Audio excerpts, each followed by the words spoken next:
பொருளோடு புகழைத் தந்து போற்றிடும் வாழ்வைத் தந்து வருங்காலம் அனைத்தும் செல்வம் வரும் காலம் ஆக்கி வைத்து பெருமைகள் வழங்க வேண்டும், பேரருள் கூட்ட வேண்டும்.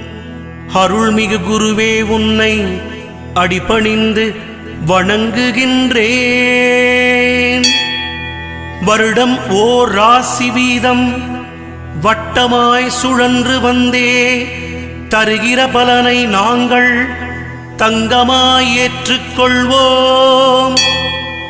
வருகிற நாட்களெல்லாம் வசந்தமாய் மாறுதற்கே அருள் தரும் உனது பார்வை அனுதினம் எமக்கு வேண்டும்.